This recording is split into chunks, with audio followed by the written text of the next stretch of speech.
You're not even worth the effort anymore. I can't believe I wasted 15 years on someone so mediocre. Those were the exact words my husband spoke to me over breakfast on a Tuesday morning in March. Not during a fight. Not in a moment of anger. Just casually, like he was commenting on the weather, while scrolling through his phone and eating the omelet I'd made him. I remember the fork stopping halfway to my mouth. I remember the morning light streaming through our kitchen window in our Boston brownstone. I remember thinking how strange it was that the moment your marriage dies can feel so ordinary. "Excuse me?" I managed to say. He didn't even look up. "You heard me, Claire. I'm done pretending. I haven't been attracted to you in years. You've let yourself go. You're boring. You have nothing interesting to say anymore. I'm moving into the guest room." And just like that, he stood up, put his plate in the sink and walked away. 15 years of marriage dismissed in less than 30 seconds. I sat there for probably 20 minutes, my coffee going cold, trying to process what had just happened. But here's the thing, I wasn't shocked. Not really. Because I'd seen the signs for months.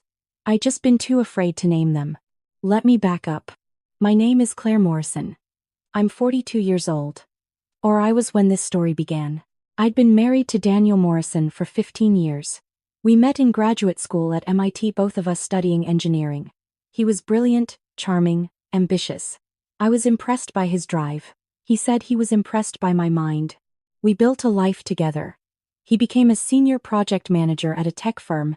I scaled back my career to raise our 2 kids, Emma, 13, and Noah, 10. The classic story. I told myself it was temporary. I told myself I'd get back to my career when the kids were older. But somewhere along the way, I'd stopped being Claire the engineer and became Claire the wife, Claire the mom, Claire the person who made sure everyone else's life ran smoothly while her own dreams gathered dust. The signs had been there for months before that Tuesday morning. Daniel had started going to the gym 5 days a week. Suddenly, he cared about his appearance in a way he never had before. New clothes. Expensive haircuts. Cologne I'd never smelled before. He'd lost 20 pounds and looked better than he had in years.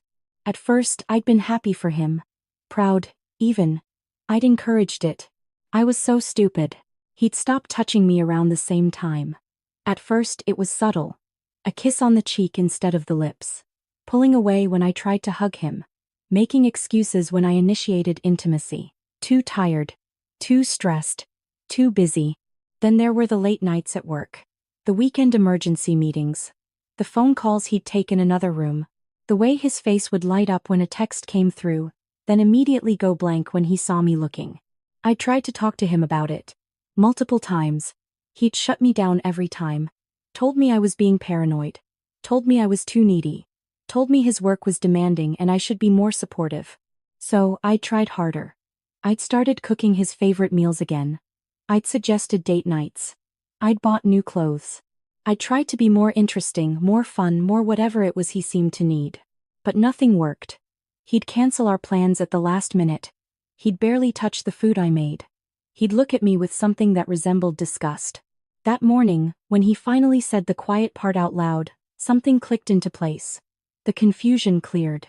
Because suddenly I understood this wasn't about me being enough. This had never been about me at all. I waited until he left for work. Then I did something I'd never done before. I picked up his iPad, the one he always left at home, and I looked. I know what you're thinking. Snooping is wrong. It's a violation of trust. But you know what else is a violation?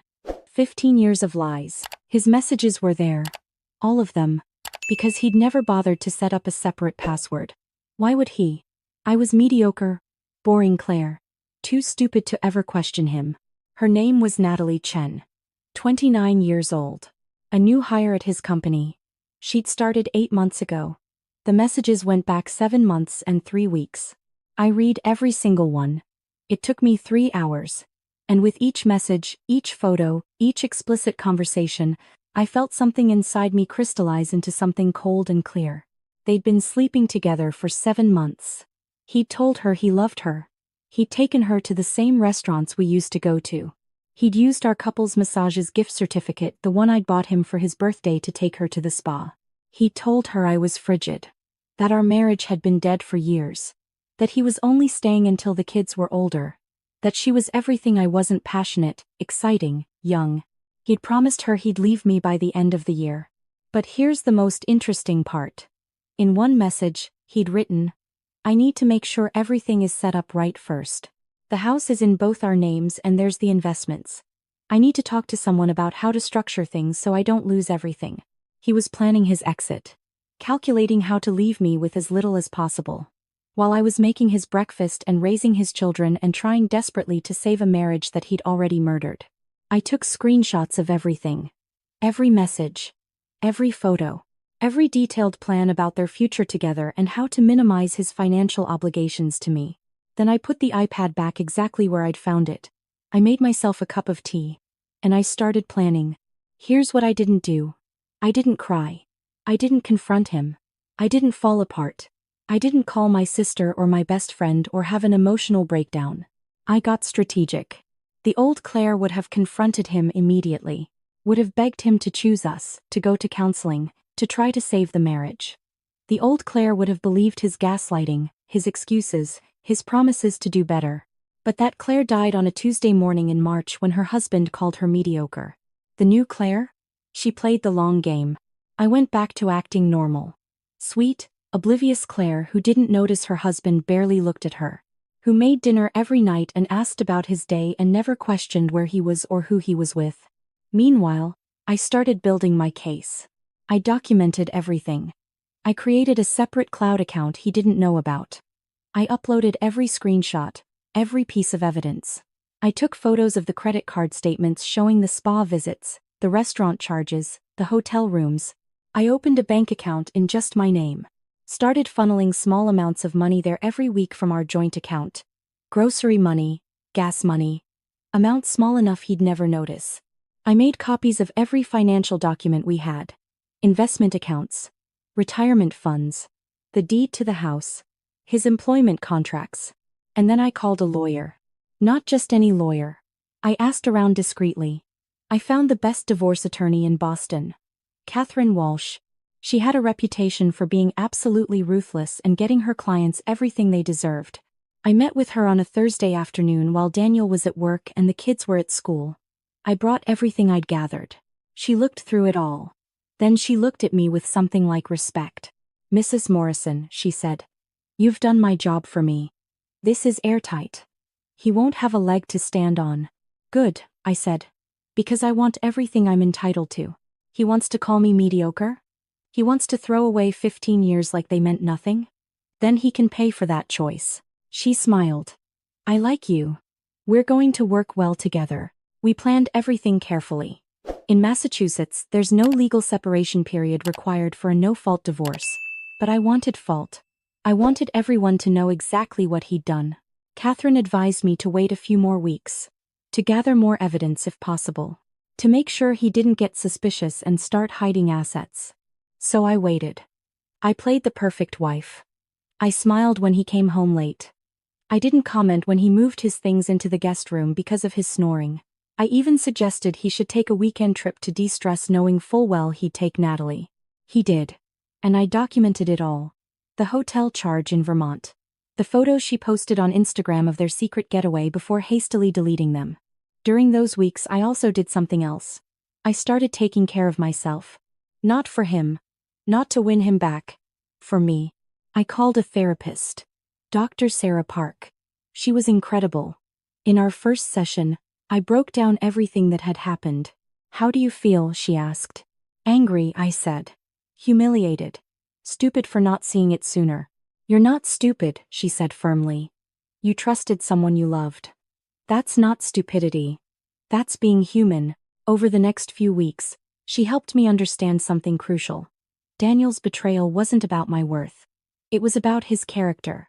I could have been perfect in every way and he still would have done this. Because this was who he was, someone who valued novelty over commitment, who blamed others for his choices, who lied to avoid consequences. I also hired a personal trainer. Started working out 4 times a week. Not to look good for Daniel or to compete with Natalie, but because I needed to feel strong. I needed to remember that my body was mine and it could be powerful. I went back to my professional network. Reached out to old colleagues from my engineering days. Started exploring what opportunities might exist. Started remembering that I'd once been brilliant at what I did. And I made a plan for what my life would look like when this was over. 6 weeks after that Tuesday morning, Catherine told me it was time. We filed on a Wednesday. Daniel was served at work. The papers outlined everything: adultery, detailed evidence, request for full custody of the children, spousal support, division of all marital assets. He called me 47 times that afternoon. I didn't answer. I was at Catherine's office, waiting. He came home that evening looking like he'd been hit by a truck. "Claire, we need to talk." "No, we don't," I said calmly. "Everything I have to say is in those papers. You can communicate through my attorney." "You don't understand." "I understand perfectly. You've been sleeping with Natalie Chen for 7 months. You've been planning to leave me while trying to hide as many assets as possible. You've been lying to me for almost a year. Did I miss anything?" His face went white. "How did you? Your iPad. You should have set a better password. Or maybe you just thought I was too mediocre and boring to ever think of looking." I watched him process this. Watched him go through denial, anger, panic. "Claire, please. It was a mistake. It didn't mean anything. We can work this out." "No, we can't. Because you're right about one thing: you did waste 15 years, but not in the way you think. You wasted 15 years with someone who loved you, who supported you, who built a life with you. And you threw it away for someone young enough to be impressed by your job title and your fancy dinners. The kids will be fine. Because unlike you, I actually care about their well-being more than my own ego. Which is why I documented everything. Including your plans to minimize your financial obligations to them. You can't take my kids from me. I'm not taking them from you. You can have visitation. But primary custody will be mine. You work 70 hours a week and you're in a relationship with someone they've never met. I'm the stable parent. The court will see that." He tried to argue. Tried to threaten. Tried to bargain. I stayed calm through all of it. Finally, he left. Went to stay at a hotel. Or maybe with Natalie, I didn't care. The kids got home an hour later. I sat them down and told them their father and I were getting divorced. That it wasn't their fault. That we both still loved them. That nothing about their lives would change except Daddy would live somewhere else. Emma, my 13-year-old, looked at me with eyes too wise for her age. "Is he cheating on you?" I wasn't going to lie to her. "Yes." She nodded. "I kind of figured. He's been different." Noah, my 10-year-old, just cried. I held him while he asked me why, told him I wished I had better answers. It was the hardest conversation I've ever had. But I got through it. Because I was stronger than I'd been 6 weeks ago. The divorce process took 4 months. 4 months of legal battles, of negotiating, of Daniel trying every trick to pay less, keep more, look better. But Catherine was brilliant. Every time he tried something, she had the evidence to counter it. Every lie he told, she exposed. Every asset he tried to hide, she found. The breakthrough came when we discovered something interesting. Daniel had been using company resources for his affair. Company time, company credit cards for some of their hotels, even a company car for a weekend trip. His company had a strict morality clause. Catherine sent them a detailed letter outlining the evidence. 3 days later, Daniel was fired. Not just fired, terminated for cause, which meant no severance package, no stock options that hadn't vested yet. He lost his 6-figure job because he couldn't keep it in his pants. The final settlement came through in July. I got the house. I got primary custody with him having the kids every other weekend. I got 60% of all marital assets including his 401k and investment accounts. I got 5 years of spousal support, enough to go back to school if I wanted, or to live comfortably while I rebuilt my career. He had to pay child support based on his previous income level, even though he was now unemployed. Natalie, by the way, broke up with him 2 weeks after he lost his job. Apparently, a 45-year-old unemployed man living in a studio apartment wasn't as exciting as a successful project manager with money to spend. Karma worked fast. But here's the thing: none of that was the real victory. The real victory was what happened next. While Daniel was scrambling to find a new job and figure out how to pay his lawyers, I was rebuilding my life. I'd started consulting part-time for an engineering firm, using the skills I'd let atrophy for over a decade. And I was good at it, really good. Within 2 months, they offered me a full-time position, senior consultant. Nearly 6 figures to start. I accepted. I'd also kept up with therapy. Dr. Park helped me work through not just the betrayal, but all the ways I'd diminished myself over the years.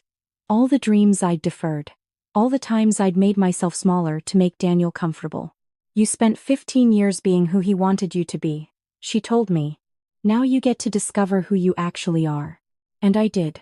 I took up painting again, something I'd loved in college but abandoned. I started hiking with a local group. I went to dinner with friends I'd neglected. I traveled with the kids to places Daniel had never wanted to go. I became myself again. Not mediocre. Not boring. Just me. And it turned out, I was pretty interesting. I also started dating. Eventually. Not seriously at first. Just coffee dates. Casual dinners. Testing the waters. Remembering what it felt like to have someone look at me with interest instead of contempt. His name was Michael Torres. 44. Civil engineer. Divorced, 2 kids of his own. We met at a professional conference in October. We started talking about load-bearing calculations and somehow ended up discussing our favorite hiking trails. He asked me to dinner. I said yes. There was no drama. No love bombing. No rushing. Just 2 people who'd been through similar experiences, taking things slow, actually getting to know each other. On our 3rd date he told me, "You know what I love about you? You're authentic. You're not trying to be anything other than who you are." It's refreshing. I almost cried. Because after 15 years of trying to be enough for someone who would never value me, here was someone who appreciated me exactly as I was. We've been together for 8 months now. It's healthy. It's respectful. It's partnership, not performance. The kids like him. They like his kids. We're building something real and solid with no games and no lies. Meanwhile, Daniel is on his 3rd job since the divorce. Can't seem to keep one. Keeps being let go for performance issues. Which probably has something to do with the fact that everyone in the Boston tech scene knows what he did. Word travels fast in professional communities. And when you're fired for cause for an extramarital affair, people remember. He tried dating again. Natalie wasn't the only young woman who lost interest when his circumstances changed. Turns out, when you're broke and bitter, you're not as attractive as you thought. Last I heard, he's dating someone age-appropriate who doesn't put up with his nonsense. Good for her. I hope she got a better version than I did, though I doubt it. He sees the kids every other weekend, like the agreement states. They're cordial with him. Emma barely tolerates him. Noah tries harder because that's who he is, kind, forgiving.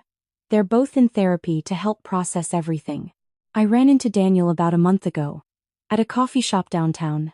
He looked tired. Older. The gym habit apparently didn't last when he couldn't afford the membership. He saw me, and froze. I was with Michael. We'd just come from a morning run. We're laughing about something, both of us glowing and happy. "Claire," Daniel said. "Daniel," I replied, polite but distant. He looked at Michael. Looked at me. I could see him calculating, comparing, seeing that I was genuinely happy. That I'd moved on in every way that mattered. "You look good," he said quietly. "I am good," I said. "Take care of yourself, Daniel." And I walked away. Because I didn't need his validation anymore. Didn't need him to see what he'd lost. Didn't need any kind of closure or acknowledgement from him. I'd already won. Not because of the settlement or because he'd lost his job or because I found someone better. I won because I found myself. That Tuesday morning in March, when he called me mediocre, he thought he was crushing me. Thought he was pronouncing judgment on my worth. Instead, he set me free. Free from trying to please someone who would never be pleased. Free from shrinking myself to fit his expectations. Free from a marriage that was slowly suffocating who I really was. He thought 15 years with me was wasted. But I spent those 15 years raising 2 incredible kids. Building a home. Developing skills that would serve me later. Learning exactly what I didn't want in a partner. And when it ended, I didn't fall apart. I got strategic. I got strong. I got everything I deserved. People ask me sometimes if I'm angry. If I hate him for what he did. Honestly? No. I'm grateful. Because his betrayal, his cruelty, his selfishness, his complete lack of respect, it woke me up. It forced me to stop being passive in my own life. It made me remember that I was capable and intelligent and worthy, regardless of whether he saw it. The best revenge isn't making him suffer. It's living so well that his opinion of me becomes completely irrelevant. And that's exactly what I did.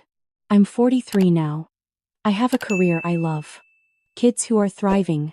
A partner who values me. Friends who support me. Hobbies that fulfill me. A life that's entirely mine. Daniel wanted to trade me in for a newer model. Instead, he traded a partner for loneliness. Traded stability for chaos. Traded someone who loved him for a series of people who love what he used to represent. I traded resentment for peace. Traded settling for thriving. Traded being mediocre in his eyes for being extraordinary in my own. So yeah, when my husband told me I wasn't worth the effort anymore, I proved him right. I wasn't worth his effort. Because I was worth so much more than he was capable of giving. And now I'm living a life that proves it every single day. That's my story. Not of being a victim. Not of being destroyed by betrayal. But of being underestimated by someone who thought I was weak, and using that to build something stronger than he ever imagined. The woman he called mediocre? She's gone. And in her place is someone who knows exactly what she's worth.